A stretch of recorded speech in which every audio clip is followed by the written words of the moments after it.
السلام علیکم میرے پیارے پیارے ویورز، ویڈیو اچھی لگی تو لائک شیئر اینڈ سبسکرائب کر دیجیے گا۔ اونٹ بے نمازی کو دیکھ کر کیوں روتا ہے؟ ایک آدمی کا اونٹ رات کو بہت روتا تھا۔ وہ آدمی حضور پاک صلی اللہ علیہ وسلم کے پاس آیا اور حضور پاک صلی اللہ علیہ وسلم کو تمام حال بتایا۔ آپ صلی اللہ علیہ وسلم نے اونٹ سے رونے کی وجہ پوچھی تو اس نے کہا کہ یہ رات کو عشاء کی نماز پڑھے بغیر رات کو سوتا ہے۔ میں اس کے بستر کے نیچے جلنے والی آگ کو دیکھتا ہوں۔ بیٹی، آج ایکسٹرا کلاس ہے، میں لیٹ سے آؤں گی۔ باپ، سنبھل کر جانا بیٹی۔ بیٹی، ابو آپ ہر بار ایسے کیوں کہتے ہیں؟ باپ، اس لیے کہ اگر تمہارا پاؤں پھسلا تو منہ کے بل میں گروں گا۔ جب مجھے عشق کی نماز اور فرض کی نماز میں فرق پتہ چلا تو میں نے 40 برس کی نماز قضا پائی۔ جب لالچ کے بازار آباد ہو جائیں تو رشتوں کے شہر ویران ہو جاتے ہیں، چاہے یہ رشتے خون کے ہوں یا دوستی کے۔ یوں غلط تو نہیں چہرے کا تصور بھی، مگر لوگ ویسے بھی نہیں ہوتے جیسے نظر آتے ہیں۔ مجھے کسی شخص کو بدلنا نہیں آتا، میں ہار قبول کرتا ہوں، چلا جاتا ہوں۔ اے خدا، تو نے جو سوچا اس پہ ملال نہیں، قبول ہے تیرا ہر ایک فیصلہ، تیرے فیصلوں پر سوال نہیں۔ بہترین انسان وہ ہے جو عروج کے زمانے میں اللہ کا شکر گزار ہو اور زوال کے وقت صبر اختیار کرے۔ مجھے اتنی تکلیف کربلا میں نہیں ہوئی جتنی کوفہ والوں کے خاموش رہنے پر ہوئی۔ کوفہ ایک شہر کا نام ہے، بلکہ ایک خاموش امت کا نام ہے۔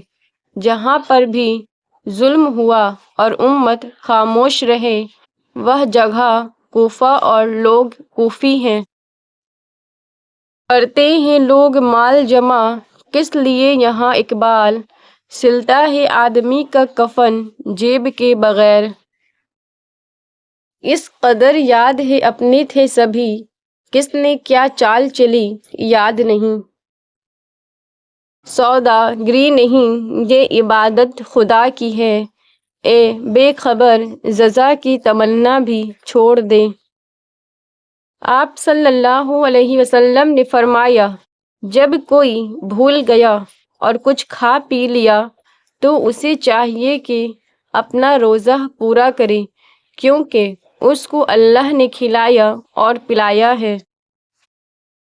یا رسول اللہ، فلاں عورت کا انتقال ہو گیا اور اس کو سکون مل گیا ہے، تو رسول صلی اللہ علیہ وسلم غضبناک ہو گئے۔ سکون صرف اسی شخص کو ملے گا جس کے گناہ معاف کر دیے گئے ہوں۔ سکون صرف اسی شخص کو نصیب ہوگا جس کی اللہ نے مغفرت فرمائی ہو، ورنہ عذاب قبر کے بارے میں نبی کریم صلی اللہ علیہ وسلم نے فرمایا، یہ امت اپنی قبروں میں آزمائی جاتی ہے۔ اگر مجھ کو یہ خوف نہ ہوتا کہ تم دفنانا ہی چھوڑ دو گے تو میں ضرور اللہ تعالیٰ سے یہ دعا کرتا کہ وہ تم کو بھی عذاب قبر سنا دے جس طرح میں سنتا ہوں۔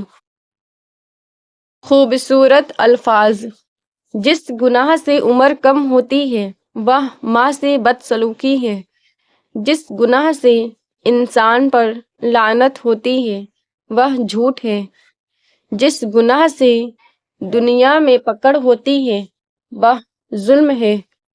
جس گناہ سے رزق تنگ ہوتا ہے وہ زنا ہے۔ جس گناہ پر پردہ فاش ہو جاتا ہے وہ نشہ ہے۔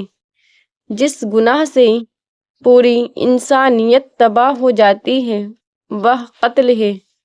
جس گناہ سے نعمتیں چھن جاتی ہیں وہ تکبر ہے، جس گناہ سے دعائیں قبول نہیں ہوتی وہ حرام کی کمائی ہے، جس گناہ سے رب ناراض ہوتا ہے وہ باپ کی نافرمانی ہے۔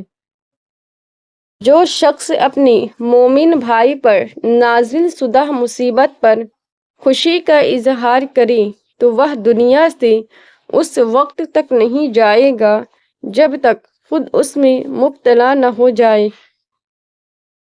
رسول صلی اللہ علیہ وسلم نے فرمایا، جب تم سونے لگو تو آیت الکرسی پڑھ لیا کرو، اللہ کی طرف سے ایک فرشتہ نگہبان مقرر ہو جائے گا اور صبح کے ہونے تک شیطان تمہارے پاس نہیں آئے گا۔ رسول صلی اللہ علیہ وسلم نے فرمایا، جب اللہ تعالیٰ نے مخلوق کو پیدا کیا تو اپنی کتاب میں اسے لکھا، اس نے اپنی ذات کے متعلق بھی لکھا، اور یہ اب بھی عرش پر لکھا ہوا موجود ہے کہ میری رحمت میری غضب پر غالب ہے۔ فرمان مصطفیٰ صلی اللہ علیہ وسلم، قبر کا عذاب اکثر پیشاب کی وجہ سے ہوتا ہے، یعنی پیشاب کی چھینٹوں سے نہ بچنے کی وجہ سے عذاب قبر ہوتا ہے۔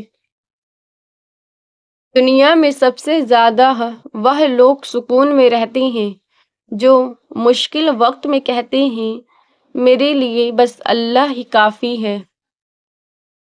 حالات اور جگہیں ہمیشہ ایک سی نہیں ہوتی، کسی جگہ ہمارے بغیر محفل نہیں جمتی اور کسی جگہ محفل جمانے کے لیے ہمارے نکلنے کا انتظار ہوتا ہے۔ خاندان میں آسان زندگی گزارنے کا طریقہ، ایک دوسرے کی ٹوہ میں نہ رہو۔ ماں باپ چاہے وہ عمر کے کسی بھی حصے میں ہوں، ہر تکلیف سہ جاتے ہیں، مگر اپنی اولاد پر آنے والی ایک آنچ بھی برداشت نہیں کر سکتے۔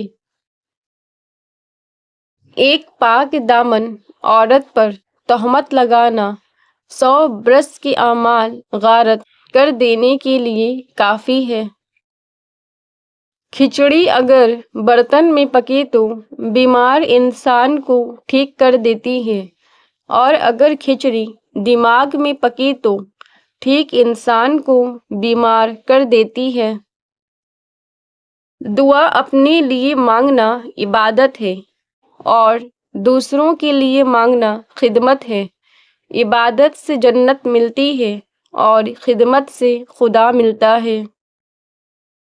اس دنیا میں اپنی ضرورت سے زیادہ نہ چاہو اور جس سے زندگی بسر ہو سکے اس سے زیادہ کی خواہش نہ کرو۔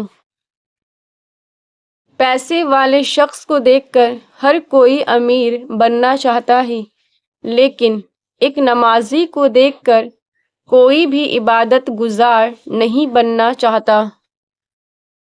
نیکیاں جتنی بھی ہو کام نہ آئے گی، حشر میں پچھتائیں گے ماں باپ کو ستانے والے۔ جن جائیدادوں کو بنانے کے لیے حرام حلال کی تمیز بھول بیٹھے ہو، اسی گھر سے جاتے ہوئے چارپائی بھی نہیں ملے گی، وہ بھی مسجد سے لائی جائے گی۔ الحمدللہ، ہمیشہ شکر گزار بنو، تمہاری زندگی لاکھوں سے بہتر ہے۔ رمضان وہ مہینہ ہے جس سے پہلے 10 دن رحمت کے ہیں، دوسرے 10 دن مغفرت کے ہوتے ہیں، اور آخری 10 دن تو آگ سے آزادی حاصل کرنے کے لیے ہوتے ہیں۔ جو انسان اس بات سے ڈرتا ہے کہ لوگ میرے مخالف ہو جائیں گے، وہ انسان کبھی بھی حق بات نہیں کر سکتا۔ 2 مٹکے پانی کے لیے کبھی میلوں سفر کرو اور گھنٹوں لائن میں لگ کر اپنی باری کا انتظار کرو، اور اس پر بھی کھارے کڑوے پانی سے تمہارا مشکیزہ بھر دیا جائے تو تمہیں اندازہ ہو تمہارے گھر میں بہتے نل کا پانی کتنی بڑی نعمت ہے جو تم ضائع کر رہے ہو۔ گفتگو ایسی کیجیے کہ امید کے دیے جلیں، لوگوں کے دل نہیں۔ ڈیگیں چڑھی ہیں اس کو ایصال ثواب کے لیے، وہ شخص جو کل مر گیا تھا بھوک سے۔